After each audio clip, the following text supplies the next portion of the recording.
మనం ఇప్పుడు కలకత్తా బాబుఘాట్లో ఉన్నాం. బాబుఘాట్ నుంచి పక్కనే 6-7 కిలోమీటర్స్ ఉంటుంది హౌరా. అక్కడికి మనం ఫెర్రీ రైడ్ అయితే చేయబోతున్నాం. ఇది కొంచెం ఆశ్చర్యంగా ఉంది చెప్పడానికి, మరి ఏదో అనిపిస్తుంది. కానీ ₹6 తీసుకున్నారు బోట్ ఎక్కి. ఇక్కడ నుంచి 7 కిలోమీటర్లు ట్రావెల్ చేయడానికి ₹6 అంట. మీరు కూడా కలకత్తా వచ్చినప్పుడు కంపల్సరీ ట్రై చేయండి. ₹6 కనీసం ర్యాపిడో బైక్ కూడా ఎక్కించుకోవట్లేదు. ₹6కి ఫెర్రీ రైడ్ అంటే అది బాగా రీజనబుల్. బోర్డ్స్ చూపిస్తా చూడండి. ఇప్పుడు ఘాట్లో ఉన్నాం మనం, వెళ్తూ ఉన్నాం. బాబా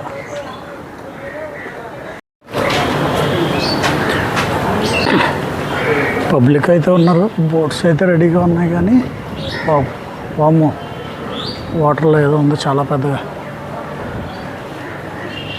అది కూడా ఫెర్రీనే అనుకుంటా,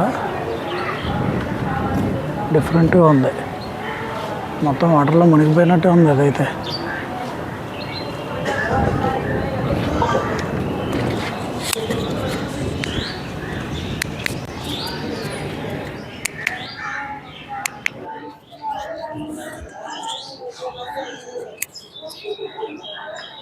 అద్భుతంగా ఉంది కదా. ఈవినింగ్ టైము బోట్స్, అది దూరంగా బోట్స్ వస్తున్నాయి, చాలా ఉన్నాయి ఇక్కడ బోట్స్. ఇంకా ఓపెన్ చేయలేదు, ఇప్పుడే కదా మనం వచ్చింది. అంత టైం పడుతుంది మరి. పబ్లిక్ అందరూ బోట్లు ఎక్కడానికి వెయిటింగ్.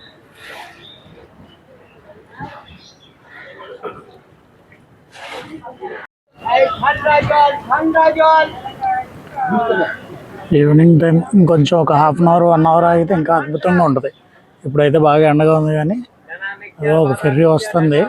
మేబీ అందులో నుంచే దిగాలనుకుంటా. పబ్లిక్ దిగితే మనల్ని ఎక్కిస్తారేమో. క్యూ కట్టేసారు ఇక్కడ లైన్లో, ఎంతమంది జనం ఉన్నారు చూడండి. చూద్దాం ఈ ఎక్స్పీరియన్స్ ఎలా ఉంటుందో. సముద్రంలో కూడా బోట్లు ఎక్కాం, కానీ ఇలా ₹6 ఎప్పుడు ఎక్కలేదు. సముద్రంలో చిన్న బోటింగ్కి వెళ్ళాలంటే మన దగ్గర 2,000 బాధేస్తారు ఊరికే.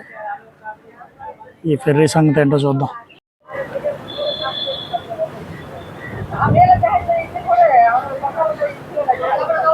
₹6 అంట చూడండి. ఎందుకంటే దారుణమైన రేట్ ఇంకేం ఉండదేమో.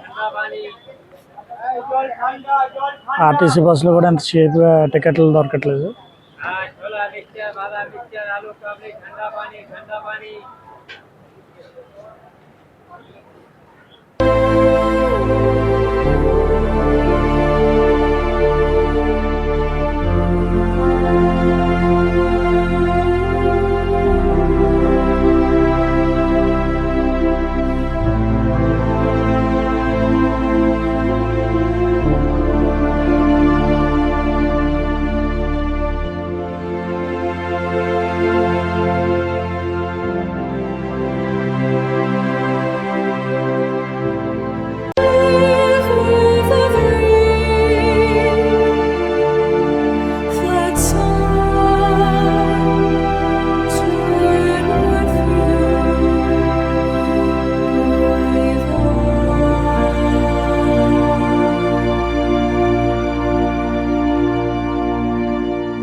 మనం బయలుదేరిన ఘాట్ దగ్గర నుంచి ఈ హౌరా ఘాట్ దగ్గరికి రావడానికి ఇంచుమించుగా ఒక 20 నిమిషాలు, అరగంట టైం పట్టిందండి మనకి.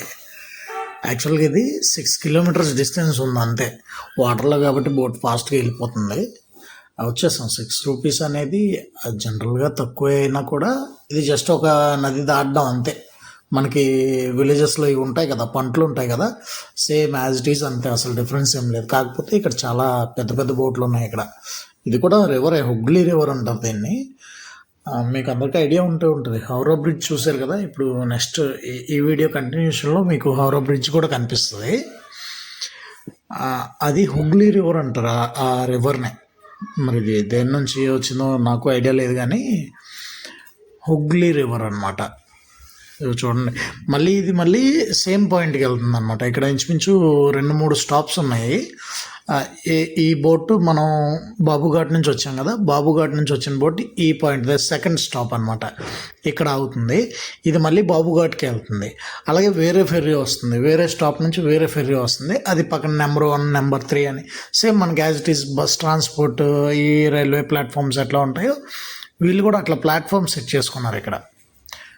చూడండి, బోటు దగ్గరికి రాకుండానే ఇంకా వీళ్ళందరూ ట్రై చేస్తున్నారు. ఇక్కడ మేము ఇంకా దిగనే లేదు, కానీ it's a nice experience without any cost. 6 rupees అనేది నథింగ్ కదా. నేను మళ్ళీ వెనక్కి వెళ్ళేటప్పుడు కూడా అదే ఫెర్రీ ఎక్కెళ్ళాను, లేదంటే మళ్ళీ చుట్టూ తిరిగి ఇంచుమించుగా ఒక 8 or 9 kilometers నేను మళ్ళీ హౌరా బ్రిడ్జ్ మీద నుంచి ట్రావెల్ చేసి వెళ్ళాల్సి వస్తుంది. ఆ రిస్క్లన్నీ తీసుకోవడం ఎందుకు మళ్ళీ అని చెప్పి మళ్ళీ నేను ఇదే ఫెర్రీలో మళ్ళీ వెనక్కి వచ్చాను. అది కూడా కొంచెం వీడియో యాడ్ చేశాను నేను, మరీ ఎక్కువ మిమ్మల్ని విసిగించను. చూడండి, ఇది కూడా ఇది మంచి ఎక్స్పీరియన్స్. ఎప్పుడైనా కలకత్తా మీదుగా కలకత్తా వెళ్ళినా without any cost and without any effort మీరు ట్రై చేయగలిగే వాటిలో ఇది కూడా ఒకటి. అండ్ ఒక్కటి గుర్తుపెట్టుకోండి, ఎక్కడికి వెళ్ళినా ఎప్పుడు వెళ్ళినా మీ లగేజ్ మీతో పాటే ఉండాలి. ఎప్పుడు ఎక్కడ కూడా మీ లగేజ్ని వదలొద్దు. ఎందుకంటే నేను కలకత్తాలో దిగిన దగ్గర నుంచి ప్రతి ఒక్కరు నాకు ఇచ్చే సలహా ఏంటంటే, don't leave your luggage anywhere, you have to take your luggage with you. అంతే, అందరూ హిందీలో చెప్తా ఉన్నారు. నీ లగేజ్ మాత్రం నీతోనే తీసుకెళ్ళరా బాబు, ఎక్కడ పెట్టొద్దు అని చెప్తానే ఉన్నారనమాట. ఎక్కడికి వెళ్ళినా కూడా జాగ్రత్తగా ఉండండి. అన్నిటికంటే ఇంపార్టెంట్ విషయం ఏంటంటే, వీడియో చూసిన తర్వాత లైక్ చేసి సబ్స్క్రైబ్ చేసి బెల్ సింబల్ నొక్కడం మాత్రం అస్సలు మర్చిపోవద్దు. ఇది మెయిన్ థింగ్.